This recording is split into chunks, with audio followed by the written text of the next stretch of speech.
Shalom Alehem dan selamat datang di channel ini.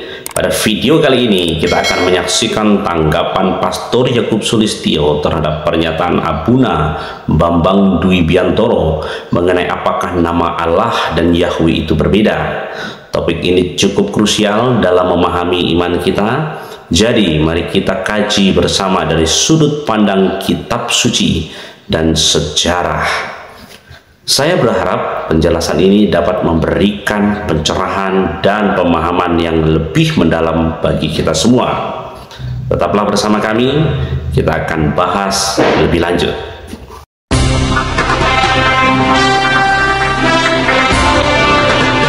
Memang betul Allah itu adalah bahasa Arab, tapi bukan bahasa agama Islam.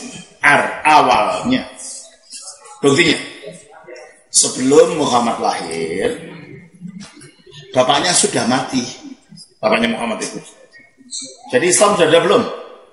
Belum. Tapi toh nama bapaknya itu Abdullah. Nama bapaknya Muhammad itu Abdullah, artinya abdinya Allah, hambanya Allah. Berarti kan Allah sudah dikenal sebelum Muhammad lahir. Allah sudah dikenal sebelum ada agama Islam. Berarti nama Allah itu bukan nama miliknya agama Islam saja. Yang kedua, oh itu kan namanya Dewa Bulan, kata mereka. Loh, emangnya Theos bukan namanya Zeus juga? Kenapa para rasul tidak takut menggunakan kata Theos? Theos itu sebutan untuk dewa-dewa Yunani. Kenapa para rasul menggunakan Theos untuk menyebut Elohim? Mengapa tidak mempertahankan Elohim? Karena nama Allah atau Theos kalau orang di Indonesia Sang Hyang, di Jawa, di Bali, di Madura, di Sunda, maka ada Parahyangan, tempatnya Parahyang, ada Jiang, dan Yang maksudnya. Sang Hyang itu adalah nama Tuhan dalam pengertian orang Nusantara, terutama di wilayah Jawa, Sumatera, Jawa, Bali. Baru ketika agama Hindu datang, itu dicampur dengan nama dewa mereka.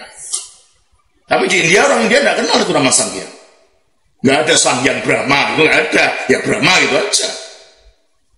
Kata Sang Hyang itu adalah kata asli Indonesia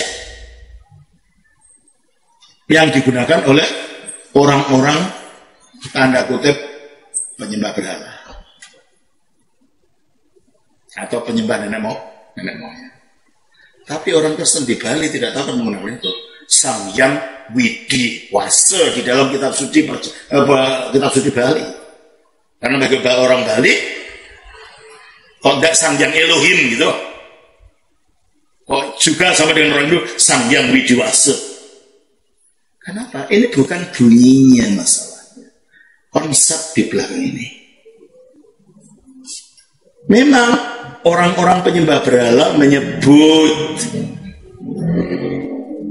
di Arab sana, menyebut dewa tertinggi itu sebagai Allah. Bapaknya Allah, Al-Mana, Al-Uzza, 3 dewi Arab. Memang. Tetapi orang Kristen dan orang Yahudi pun menerjemahkan Elohim ke dalam bahasa Arab. Bunyinya ya Allah. Fi'ul bat'i kana al-kalimat, pada mulanya adalah firman. Wa al-kalimatu indallah, dan kalimat itu bersama dengan Allah. Loh, Allah. Ini terjemahan bahasa Arab. Wa kalimatullah. Wa kalimat itu adalah Allah, dan firman itu adalah Allah. Ya memang karena itu bahasa Arab, dipaksakan Yahweh itu huruf Arab tidak ada E, tidak ada E, dibunyikan apa itu? Yahweh gitu berarti. Jadi terjemahan ini adalah sesuai dengan budaya. Dan ketika datang di dalam Yesus Kristus, nama Allah itu terkandung dalam diri Yesus. Ketika kita menyebut Yesus, disitulah Yahweh. Dan kita menyebut Allah, pikiran kita bukan dewa matahari, dewa bulan, atau berhala. Yang kita maksud Allah di sini adalah Bapaknya Tuhan Yesus. Sama seperti ketika para rasul menggunakan kata Theos, yang dimaksud bukan Zeus, bukan Hermes, bukan siapa-siapa. Yang dimaksud adalah Bapaknya Tuhan Yesus. Ketika orang Batak menyebut dia Batak Amang Allah Bapa, yang dimaksud bukan di Batak mulai jadi Nabolon agamanya dulu, bukan. Yang dimaksud adalah Tuhan Yesus. Ini adalah namanya kontekstualisasi. Atau mereka, oh nanti kalau Allah disebut bukan dengan namanya, mana dia mau mendengar kamu? Ya itu kalau manusia tidak kenal namanya. Allah itu disebut dengan apa saja bisa. Allah Maha tahu, masa disebut dengan orang-orang umat yang menyebut dengan nama apa, dia nggak tahu. Ya kalau kita, ada orang menyebut saya apa, ya saya tidak ngerti, kan bukan nama saya, karena saya manusia. Pengetahuan saya terbatas. Allah tahu hati manusia. Dia menyebut dengan apa saja, dia akan dengar. Oleh karena itu, mempermasalahkan nama Yahweh itu kehilangan poinnya. Sejauh yang dimaksud dia adalah Bapaknya Tuhan Yesus, pencipta langit dan bumi, yang memiliki firman kekal dan roh kekal dalam dirinya, yang mengutus anaknya turun ke dunia, mati disalib dan bangkit lagi pada hari ketiga naik ke surga bagi keselamatan manusia, itulah yang kita maksud. Sebutlah dia Allah, sebutlah dia Debata, sebutlah dia Sang Yang Widiwasa, sebutlah dia Sangti, sebutlah dia apa saja. Hal yang dimaksud adalah pencipta langit dan bumi satu-satunya, Bapak dari Tuhan Yesus Kristus yang turun ke bumi jadi manusia, mati disalibkan dan bangkit dari kematian dan naik ke surga bagi keselamatan manusia. Apapun kita sebutannya, dialah. Tetapi biarpun kita sebut Elohim, Yahweh dan lain-lain, tapi kalau dia bukan Tritunggal, dia bukan Bapaknya Tuhan Yesus, dia bukan yang mengirim Tuhan Yesus jadi manusia, mati disalib dan bangkit lagi dari kematian, itu bukan, biar bunyi namanya Elohim, biar bunyi namanya Yahweh. Kita datang kepada inti, kepada esensi, bukan pada bunyi. Sebab Allah itu mengatasi bunyi dan mengatasi namanya sendiri. Dan pada akhirnya hakikatnya Allah itu tidak bernama. Nama itu hanya untuk mengikat perjanjian antara Allah dengan bangsa pilihannya Israel, dan bangsa pilihannya yang baru adalah kita. Dan nama ikatan perjanjian itu bukan Yahweh, tetapi Yesus Kristus. Apa kita bangsa pilihan? Oh iya. 1 Petrus 2:9. Tetapi kamu bangsa yang terpilih. Kamulah, siapa ini? Kita orang Kristen, orang percaya dia. Kamulah bangsa terpilih, terus? Imamat yang rajani. Imamat yang rajani. Bangsa yang kudus. Bangsa yang kudus. Umat kepunyaan Allah. Punya Allah. Berarti kalau itu bangsa terpilih kamu siapa? Orang yang beriman kepada Yesus. Dan orang beriman kepada Yesus itu bukan keluar dari Mesir melalui laut Teberau, tapi keluar dari kegelapan menuju terang yang ajaib melalui kebangkitan Yesus. Saudara, jangan Injil itu dibelok-belokkan, kembalilah pada kemurniannya. Kemurniannya itu di dalam Yesus Kristus. Ini kita berteologi ini tidak ada kerjaan kelihatannya ya. Muter-muter ke Yahweh yang apaan? Bukan Yahweh yang mati disalib, kalau itu jadi penting. Yang mati disalib demi keselamatan kita bukan nama Yahweh, tapi nama Yesus Kristus.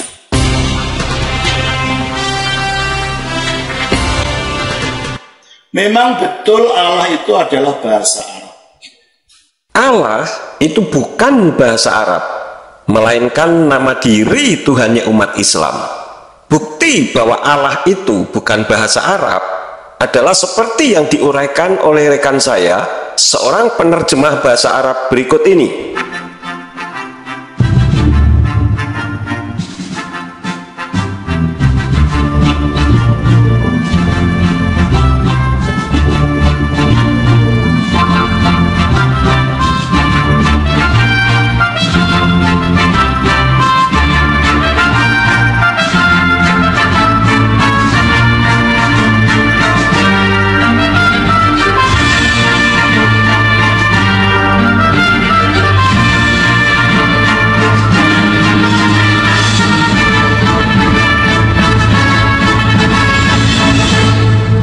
Allah itu bukan sebutan atau dari al-ilah. Kenapa?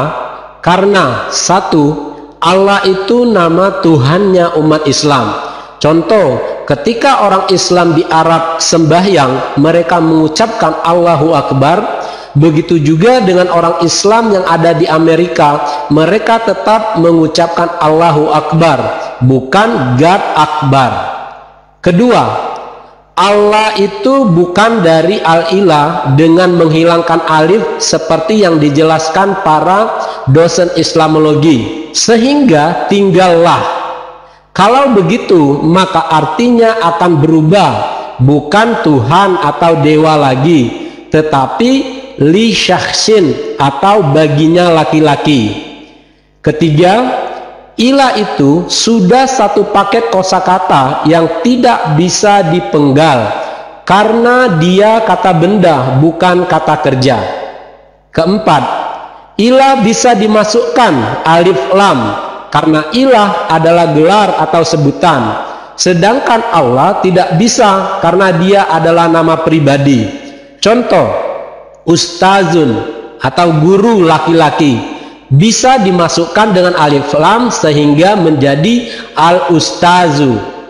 Tetapi Fatimah tidak bisa ditulis menjadi al-Fatimah karena Fatimah itu adalah nama pribadi. 5. Ilah atau al-ilah ada musannanya, yaitu ilahani, artinya dua Tuhan atau dua dewa. Sedangkan Allah tidak ada musannanya atau tasnianya.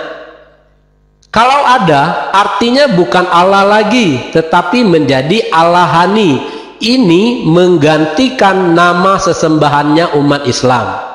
Contoh, Fatimah, kalau dimusanakan menjadi Fatimah Tani, maka nama Fatimah itu akan berubah, bukan Fatimah lagi, tetapi adalah Tante Fatimah Tani.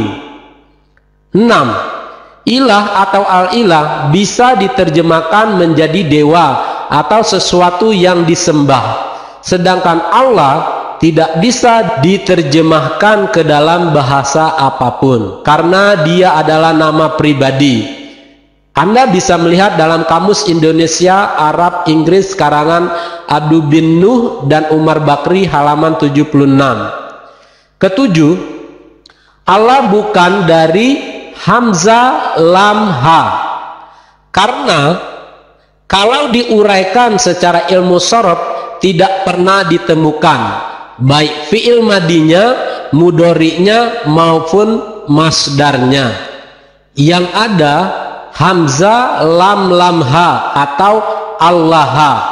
Tetapi kalau diuraikan secara wazan dalam ilmu sorof juga tidak bisa menjadi Allah.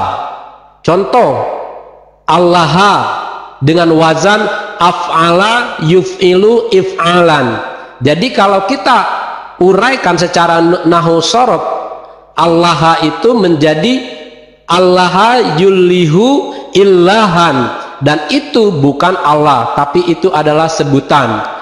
Kenapa? Karena Allah adalah nama pribadi yang tidak bisa dikutak-katikkan.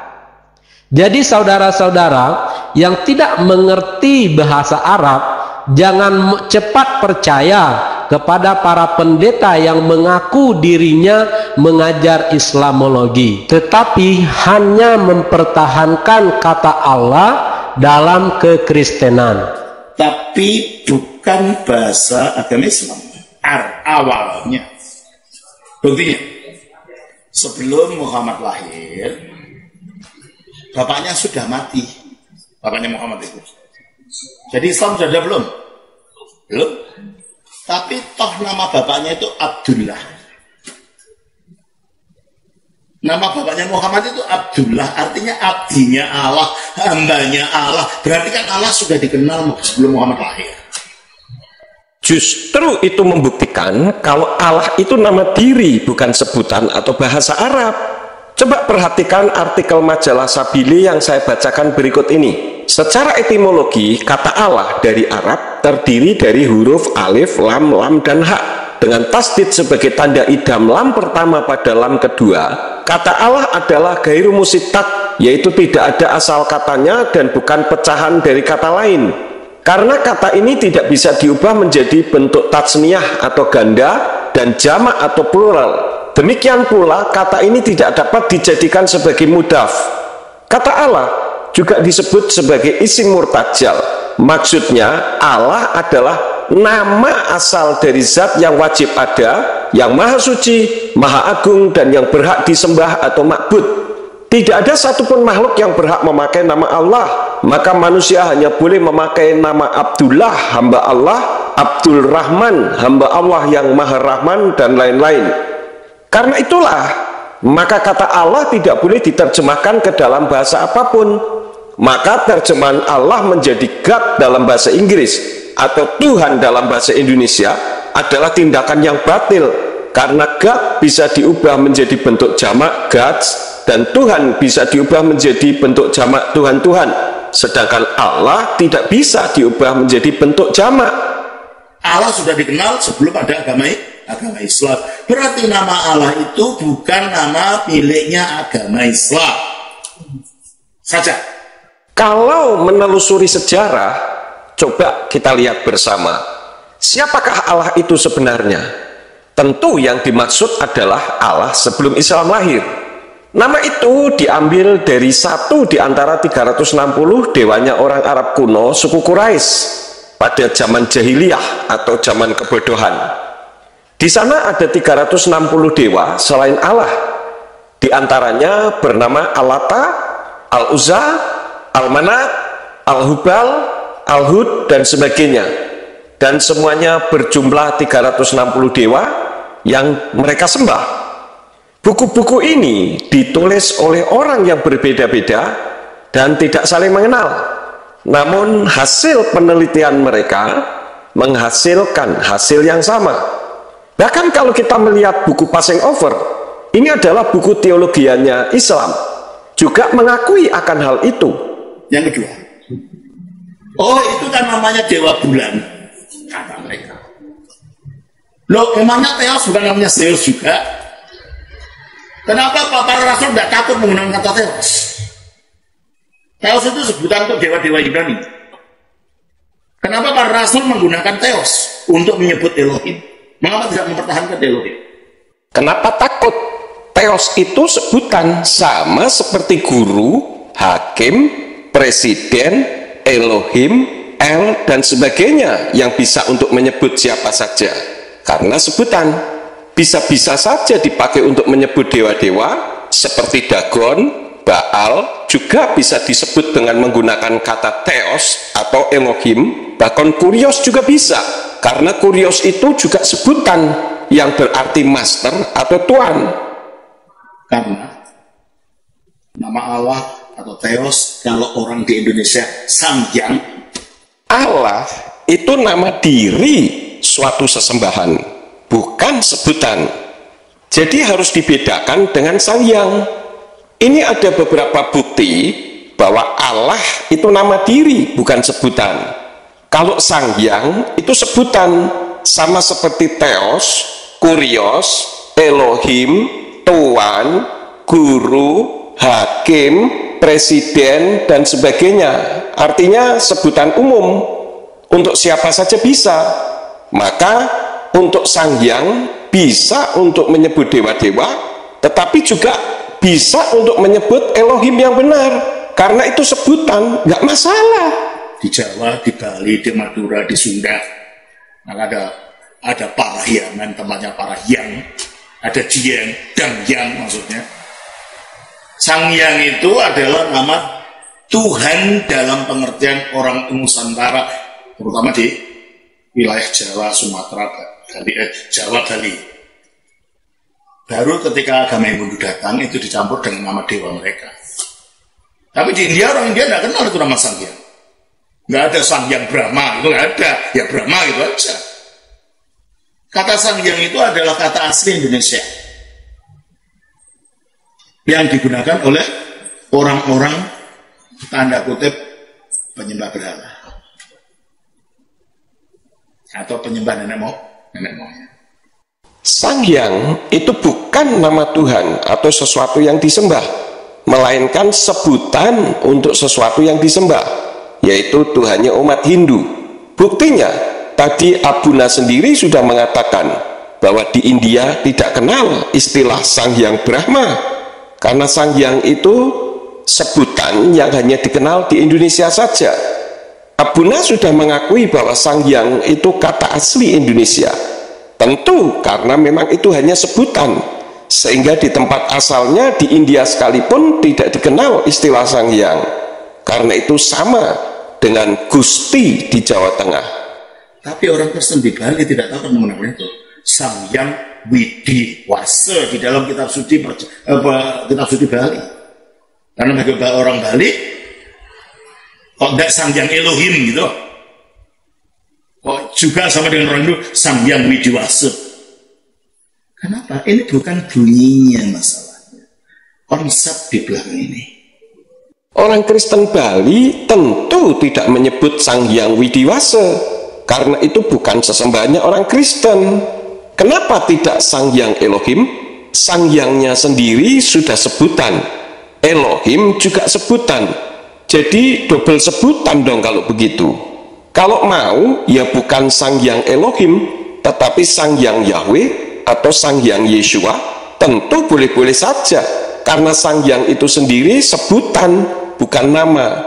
Namun itu tidak firmaniah dan tidak umum, karena sebutan dalam kitab suci lebih cocok jika memakai Elohim Yahweh atau Adonai Yahweh. Jadi mengadopsi dari kata Ibrani, karena akar iman percaya umat Nasrani itu ke Ibrani, bukan ke India, ke Arab, atau ke Yunani. Memang orang-orang penyembah berhala menyebut di Arab sana, menyebut dewa tertinggi itu sebagai Allah. Bapaknya Alat, Almana, Al-Uzza, 3 dewi Arab. Memang. Tetapi orang Kristen dan orang Yahudi pun menerjemahkan Elohim ke dalam bahasa Arab. Bunyinya ya Allah. Nah, Abuna sudah mengakui bahwa dewa tertinggi di Arab bernama Allah. Kalau orang Kristen Arab menerjemahkan Elohim dengan Allah, itu karena terpengaruh agama suku yang sudah lebih dahulu ada. Dan itu tentu mengadopsi dari dewa tertingginya orang Arab yang pra-Islam tadi. Dan perlu diingat, akar iman percaya kita bukan ke Arab, melainkan ke Ibrani. Kitab sucinya Nasrani Arab juga ada yang mengganti nama Yahweh menjadi Arabu, dan ada yang tidak mengubah. Ini bukti bahwa Kristen Arab juga tergantung kepada penerjemahnya. Kalau Kristen Arab awalnya memakai nama Al-Hubal untuk menerjemahkan El atau Elohim, apakah umat Nasrani juga boleh memakainya? Sementara Al-Hubal itu juga sama dengan Allah yang merupakan nama-nama dewanya orang Arab kuno. Ingat bahwa kitab suci Nasrani Arab itu terjemahan yang tentu saja bisa salah. Dan Kristen Arab saat ini juga sedang terjadi restorasi nama sesembahannya seperti di Indonesia. Maka ketika mereka menemukan nama Allah, mereka menggantinya menjadi Arabu, karena Kristen Arab juga terjadi kerancuan penerjemahan seperti di Indonesia.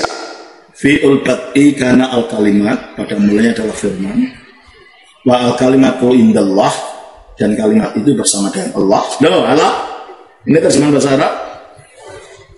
Wa kalimatullah, nah, kalimat itu adalah, dan firman itu adalah, ya memang karena itu bahasa Arab. Di bahasa punya Yahweh itu huruf Arab tidak ada E, tidak ada E. Dibunyikan apa itu? Yahwah gitu berarti.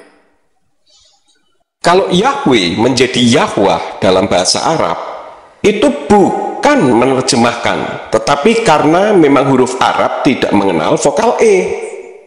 Jadi terjemahan ini adalah sesuai dengan budaya. Dan ketika datang di dalam Yesus Kristus, nama Allah itu terkandung dalam diri Yesus. Ketika kita menyebut Yesus, disitulah Yahweh. Menerjemahkan jika dikaitkan dengan budaya itu melanggar aturan kaidah penerjemahan. Dan ini pernah dilakukan oleh kitab suci terjemahan tahun 1896, di mana disebutkan Yesus masuk Ka'bah dan Yesus masuk masjid. Ini terjemahan kacau balau karena dikaitkan dengan budaya, sehingga kebenaran jadi kabur. Dan kita menyebut Allah, pikiran kita bukan dewa matahari, dewa bulan, atau berhala. Yang kita maksud Allah di sini adalah Bapaknya Tuhan Yesus. Sama seperti ketika para rasul menggunakan kata Theos, yang dimaksud bukan Zeus, bukan Hermes, bukan siapa-siapa. Yang dimaksud adalah Bapaknya Tuhan Yesus. Kalau pola pikirnya begitu, berarti apa yang diucapkan tidak sama dengan apa yang dipikirkan dong. Bagaimana jika saya memanggil Semar, tetapi yang ada di dalam pikiran saya, yang saya maksud adalah Yeshua, yang selama ini dikenal di Indonesia dengan nama Yesus? Apakah bisa? Kan Tuhan tahu isi hati. Seharusnya bukan begitu, tetapi katakanlah ya jika ya, dan tidak jika tidak. Selebihnya berasal dari si jahat. Umat Nasrani punya Tuhan sendiri. Kenapa harus menyebut-nyebut nama sesembahan lain? Apalagi kitab suci melarang menyebut nama sesembahan lain.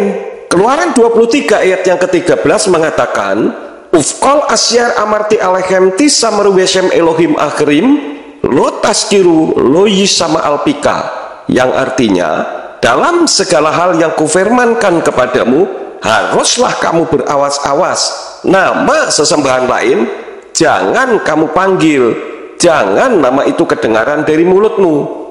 Jadi yang melarang menyebut nama sesembahan lain itu bukan saya, melainkan firman Tuhan sendiri. Ketika orang Batak menyebut Debata Amang Allah Bapa, yang dimaksud bukan Debata mula jadi Nabolon agamanya dulu, bukan. Yang dimaksud adalah Tuhan Yesus. Ini adalah namanya kontekstualisasi.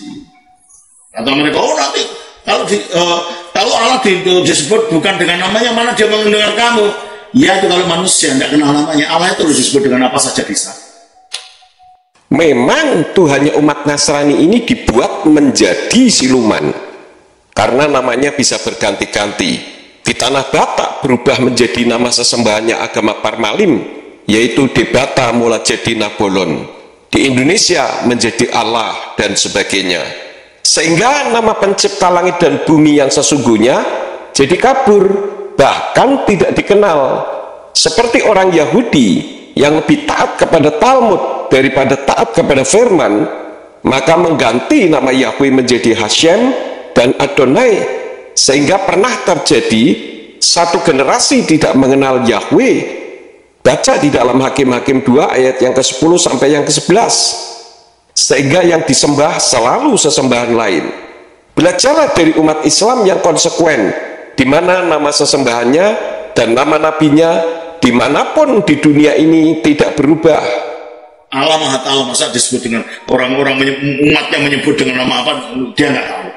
Ya kalau kita, ada orang menyebut saya apa, ya saya nggak ngerti, karena bukan nama saya, karena saya manusia.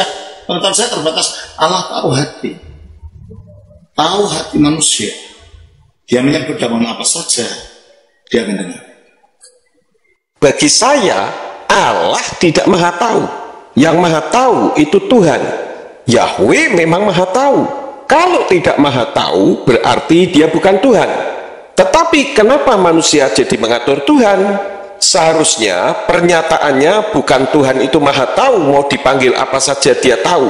Tetapi kitanya yang seharusnya cari tahu bagaimana isi hati Tuhan jika namanya diganti-ganti. Nah, firman Tuhan sudah memperingatkan dengan keras kepada umatnya agar kita jangan mengganti, karena bisa menyebabkan umatnya tidak mengenal namanya lagi. Menyebut dengan sembarangan saja dilarang, apalagi mengganti dengan sembarangan. Keluaran pasal 20 ayat yang ke-7 katakan, Lo tisa etsem Yahweh Elohika lasawe, kilo yenake Yahweh et aser yisa etsmo lasawe, yang artinya, jangan menyebut nama Yahweh Elohimmu untuk kesia-siaan, karena Yahweh tidak akan membebaskan orang yang menyebut namanya dalam kesia-siaan. Keluaran 23 ayat 13 katakan, Ufqal asyar amarti alechem tisameru wesyem Elohim akhirim lo taskiru lo yisama alpika, yang artinya, dan dalam segala hal yang telah kufirmankan kepadamu, haruslah kamu waspada. Juga nama sesembahan-sesembahan lain jangan kamu sebut-sebut, itu jangan terdengar dari mulutmu. Sebagaimana kita ketahui bahwa Allah itu nama sesembahannya umat Islam, jadi kembalikan saja dengan hormat kepada yang berhak. Kalau isi hatinya Yahweh, kenapa keluarnya Allah? Bukankah kitab suci mengajarkan untuk mengatakan ya jika ya dan tidak jika tidak? Seperti yang tertulis dalam kitab Matai atau Matius 5 ayat yang ke-37, dan di dalam kitab Matai atau Matius 15 ayat yang ke-18 katakan bahwa apa yang keluar dari mulut berasal dari hati. Isi hati Anda apa? Yahweh di dalam nama Yeshua HaMashiach dan Ruach HaKodes, atau Allah? Jika alasannya Tuhan tahu isi hati kita, seharusnya Tuhan tidak perlu mengeluarkan peraturan dan kita tidak usah beribadah kemanapun, tidak masalah. Atau kita ibadah ke tempat ibadah siapa saja, tidak masalah. Toh Tuhan tahu isi hati kita. Nama Allah bisa masuk dalam kitab suci Nasrani karena hasil terjemahan Abdullah bin Abdul Qadir Munshi yang notabene umat Islam. Jadi sekarang kitalah yang wajib meluruskannya. Oleh karena itu, mempermasalahkan nama Yahweh itu kehilangan poinnya. Abuna jangan berpikir manusia yang mempermasalahkan nama Yahweh. Justru Yahweh lah yang mempermasalahkan namanya agar tidak dilupakan orang. Apakah berarti Tuhan kehilangan poinnya? Justru dia menghendaki namanya disebut. Mazmur 105 ayat 1, 1 Tawarikh 16 ayat yang ke-8 berbunyi, Hodullah Yahweh kir'u fismo hodiyo fa'amim alilotai. Bersyukurlah kepada Yahweh, panggillah namanya, bukan panggillah sebutannya. Beritahukanlah perbuatan-perbuatannya di antara bangsa-bangsa. Kenapa Yahweh menghendaki namanya disebut? Karena ayat yang ke-26 katakan, Kikal Elohi Ha'amim Elilim wa Yahweh Shamayim Asa. Sebab semua sesembahan bangsa-bangsa adalah berhala, tetapi Yahweh lah yang telah menjadikan langit. Sejauh yang dimaksud dia adalah Bapaknya Tuhan Yesus, pencipta langit dan bumi, yang memiliki firman kekal dan roh kekal dalam dirinya, yang mengutus anaknya turun ke dunia, mati disalib dan bangkit lagi pada hari ketiga naik ke surga bagi keselamatan manusia. Itulah yang kita maksud. Sebutlah dia Allah, sebutlah dia Debata, sebutlah dia Sang Yang Widiwasa, sebutlah dia Sangti, sebutlah dia apa saja. Kalau yang dimaksud adalah pencipta langit dan bumi satu-satunya, Bapak dari Tuhan Yesus Kristus yang turun ke bumi jadi manusia, mati disalibkan dan bangkit dari kematian dan naik ke surga bagi keselamatan manusia. Apapun itu sebutannya, dialah. Kalau seperti ini cara berpikirnya, itu sama saja dengan mengatur Tuhan. Kalau begitu kenapa Tuhan menghendaki namanya disebut? Kenapa Tuhan memberi peraturan ini dan itu agar namanya tidak dilupakan orang? Seharusnya Tuhan tidak perlu memberi peraturan apapun. Yang penting Tuhan tahu apa yang dimaksud. Kalau begitu cukup di rumah saja, tidak usah ke gereja. Kan Tuhan tahu isi hati kita. Nggak bisa dong Tuhan jadi disuruh nurut manusia.